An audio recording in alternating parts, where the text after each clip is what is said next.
Season 2 of Arcane. It released just last year, and let's be honest, just about everyone has seen it by now. The good news is, we got a second season. The bad news is, it's also the last. Which brings me to the universal question, is Season 2 as good as Season 1? Let's check it out.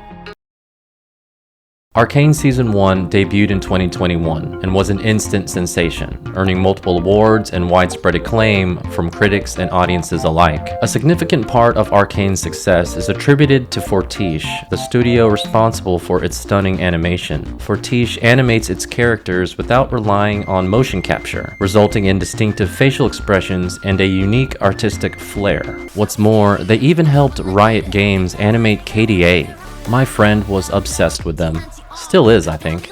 In the early 2010s, League of Legends helped catapult Twitch as the de facto platform for esports. For a 15-year-old game, League is still pushing some pretty good numbers, only behind... I never played League, but I do remember reading about a certain character bundle released last year. Ooh.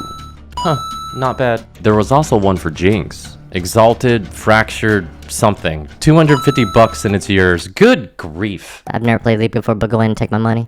If you played League of Legends, who's your favorite champion? And why is it Yanara? Piltover and Zaun are in a civil war. You can blame Jinx for that. It's the city of progress versus the lanes. The Enforcers versus the Chem Barons. Hextech versus Shimmer. Rich versus poor. Upper City versus Undercity. I could go on, but I think you get the point. Let's start off with Vi. She's down and out in the first episode. Despite her best efforts, nothing seems to work out well for her. A recurring theme in the series, I have to admit. Vi's caught in the middle, between Caitlyn's affection and her obligation to her sister. This inner conflict, and the way Vi navigates it, is what makes her such a compelling and powerful character.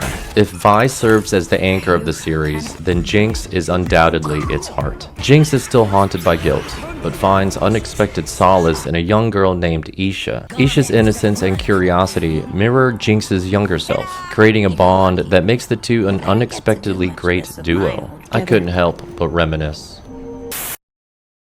Oh, and the fight scenes between Jinx and Vi, they were something else.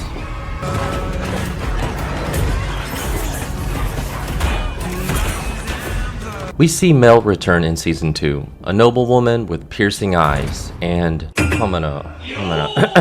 Mel was known for her cunning charm and playful manipulation. She wielded her beauty and influence to bend others to her will. Jason Victor. Without giving too much away, Mel experiences something that profoundly changes her perspective on the world and those around her. This revelation leads her to reinvent herself entirely, letting go of her past. Oh my goodness. Jace changed a lot this season, and just like Mel, he goes through some shit. Optimism has withered into bitter cynicism, leaving only a hollow shell of the man he once was. Nevertheless, Jace pushes on, and will do anything and everything to see it all through. Ambessa, the domineering matriarch who inserts herself wherever she goes. Her stubbornness and unwillingness to change strains her relationship with Mel, and that's all I have to say about that. And that's all I have to say about that. Caitlyn, she also goes through some shit. I don't know. She comes from an affluential house and leverages her family's name to hunt down Jinx. I like Caitlyn. Her resolve is unwavering, but she'll keep you guessing. You never quite know which way she'll lean. There's really not much to say about Echo, other than he really shines in Act 3. Last but not least, Victor, a kind-hearted individual whose life takes a turn as circumstance and radical ideology erode his spirit, twisting his view of the world. You know the old saying, you either die a hero or live long enough to see a Season 3.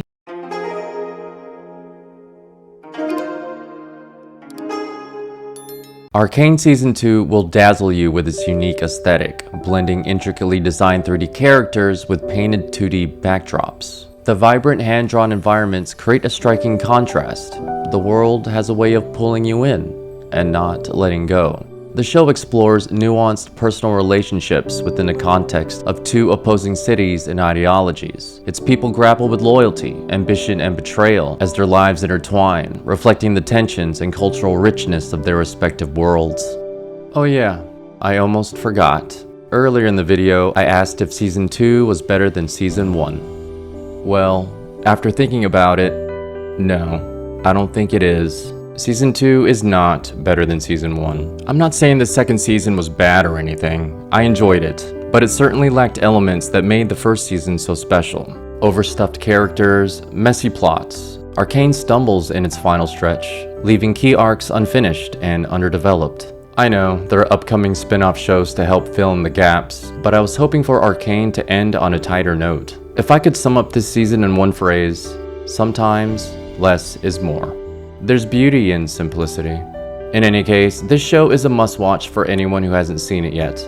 At its core, Arcane is a character drama. You don't need to know a single thing about League of Legends. The series stands alone. The soundtrack amplifies every moment, while the voice acting breathes life into the cast, making them feel strikingly real. It's easily one of the finest video game adaptations to date. A rare blend of fan service and genuine mainstream excellence. Season 3 isn't happening, which means the spin-off shows will have to carry a pretty heavy torch.